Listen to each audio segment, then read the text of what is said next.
Hello students, good evening. और ख़ासकर class 9 वालों के लिए मैंने कहा था कि वीडियो बनाकर मैं क्वेश्चन का दूंगा आप लोगों को, लेकिन रियली आई एम सॉरी, क्योंकि मैं वीडियो बना नहीं पाया। कुछ डिस्टरबेंस आ गई थी क्योंकि कोचिंग के पास एक बहुत बड़ा नाला भी खुद गया था और मैं खुद भी क्लासेस जा नहीं पाया। और अभी भी ठीक नहीं है स्थिति वहाँ की, और मैं बड़े स्क्रीन पर, डिजिटल स्क्रीन पर आपको मैं बनाकर दे नहीं पा रहा था, इसलिए मैंने सोचा कि आपको शॉर्ट कर दूं और नेक्स्ट डे से मैं अपने स्क्रीन पर से वीडियो बनाकर आपको दूंगा। जैसा कि आप लोग देख रहे हैं कि एनुअल एग्ज़ाम है, और एनुअल एग्ज़ाम सभी के लिए महत्वपूर्ण होता है, खासकर 9 वालों के लिए। तो ऐसे में मैंने सोचा कि आप लोगों के लिए कुछ वीडियो बनाकर दे दूं, जिसमें से मैं टेस्ट भी ले लूँगा और क्वेश्चन का एनालाइज भी हो जाएगा और आप लोग रट भी लेंगे जब सुनेंगे तो। ओके, तो मैं कुछ क्वेश्चन का एक शॉर्ट में आपको बनाकर दे रहा हूं ऑब्जेक्टिव का, क्योंकि मैं मंडे को जो भी सेक्शन मेरा रहेगा 9 का, उसमें मैं टेस्ट लूँगा। तो अभी तो मैं सिर्फ ऑब्जेक्टिव को ही बता दे रहा हूँ कि क्या क्या लूँगा, और इसका थोड़ा सा एनालाइज भी कर दे रहा हूँ मैं। तो इसमें से देखिए, क्वेश्चन नंबर 1 है ऑब्जेक्टिव क्वेश्चन में से, when did French revolution occur. तो कब है, तो 14 जुलाई 1789। ठीक है। क्वेश्चन नंबर 1, क्वेश्चन नंबर 1 है, when did French revolution occur, 14 जुलाई 1789। और में अगर देता है तो इसमें देखिएगा कि इन the context of France the fall of Bastille took place on. तो दोनों का आंसर एक ही होगा, 14 जुलाई 1789 होगा। ठीक है, क्योंकि 14 जुलाई 1789 को ही बास्टिल जो फोर्ट था उसको डिस्ट्रॉय किया गया, क्योंकि ये माना जाता था कि जो भी राजशाही यानी लुई फैमिली का जो भी व्यक्ति इसकी आलोचना करता था, उसको ले जाकर इस जेल में, बास्टिल फोर्ट में उसको डाल दिया जाता था। ठीक है। What was tithes. तो टीथिस क्या है, टीथिस एक प्रकार का टैक्स था, और यह चर्च के अंदर में बहुत बड़े लैंड होते थे। ठीक है। जिस तरह से लैंड लॉर्ड यानी बड़े बड़े जो लैंड लॉर्ड होते थे, वो अपने पीजेंट पर जिस तरह से लेवी लगाता था, टैक्स लगाता था, उसी तरह चर्च के अंदर भी इतनी बड़ी संपत्ति होती थी, प्रॉपर्टी होती थी, उसके अंदर भी हजारों किसान होते थे, और राजा की तरह यह भी टैक्स वसूलता था, जिसे टीथिस कहा जाता था। Tax from peasants to church was called. ठीक है, तो ऊपर में हम लोग देखे ही टीथिस टैक्स होगा। Who wrote two treatises of governments.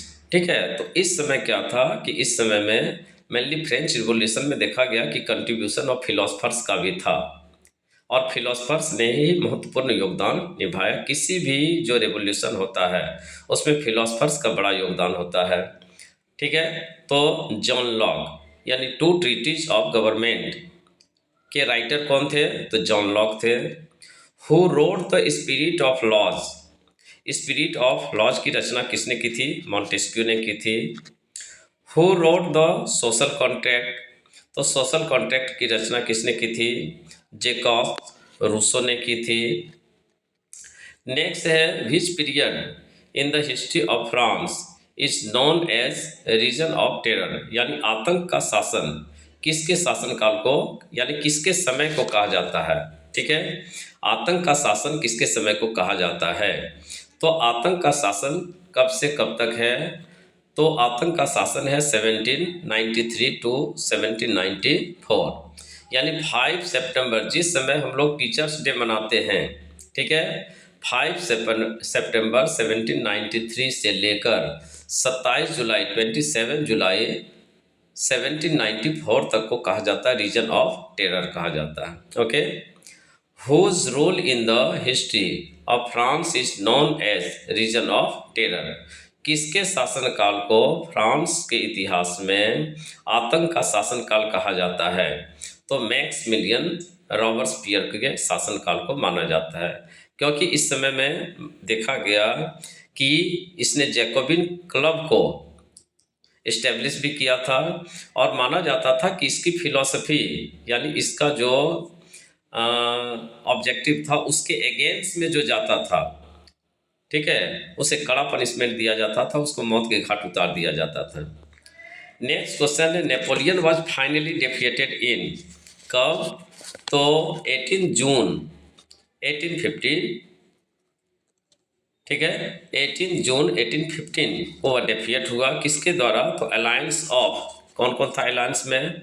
Britain था, रसा था, प्रसा था, ऑस्ट्रिया था और हंगरी था, ठीक है।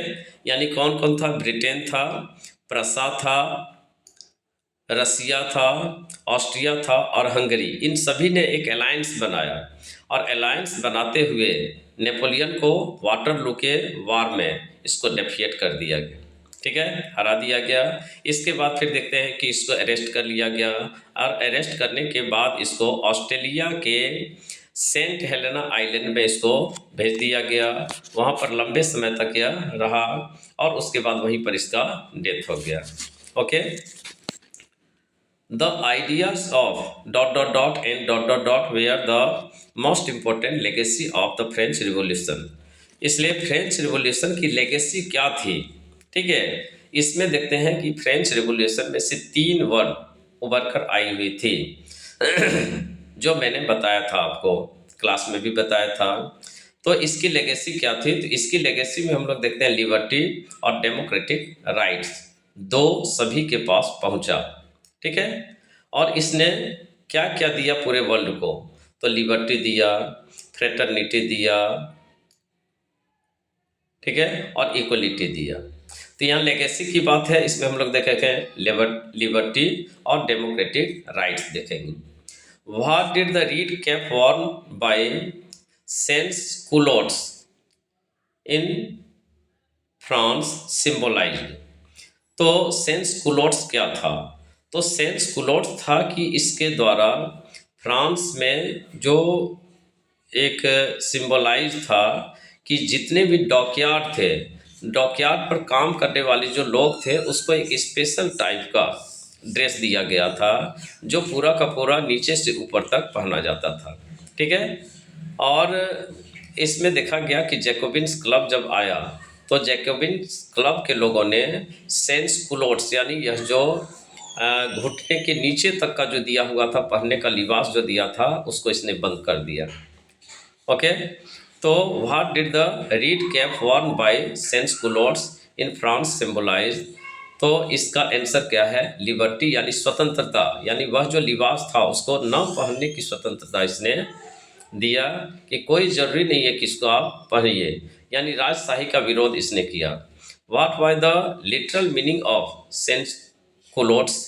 तो सेंस कुलोट्स का मीनिंग क्या है? दोज विदाउट नी ब्रिज, यानी घुटने के ऊपर ड्रेस पहनना, क्योंकि दिया गया था क्या? तो पूरा का ऊपर से नीचे तक का दिया गया था लिबास, उसको नहीं पहनने का यह था सेंस कुलोट्स, इसी को कहा जाता है। In the context of France what was taille? तो टेली क्या था?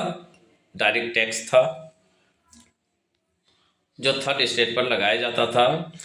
इन the context of France the tennis court auth took place on, ठीक है, कब?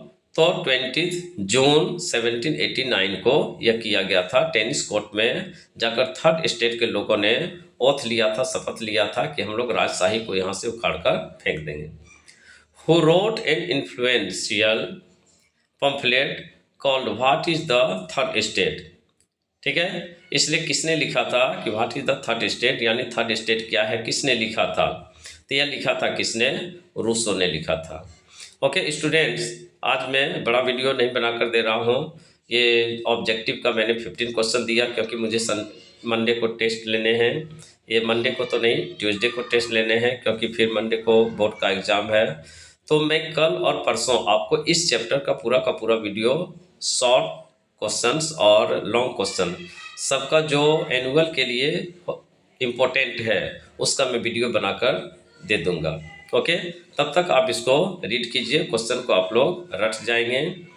ठीक है, क्योंकि वीडियो मैं शॉर्ट बना रहा हूँ, कोई ज़्यादा बड़ा वीडियो बना भी नहीं रहा हूँ, इसलिए मैं वीडियो को शॉर्ट कर रहा हूँ। और 15 क्वेश्चन को आप रट जाएंगे, इस 15 में से आपका बहुत सारा क्वेश्चन आ जाएगा। Okay, thank you, good night.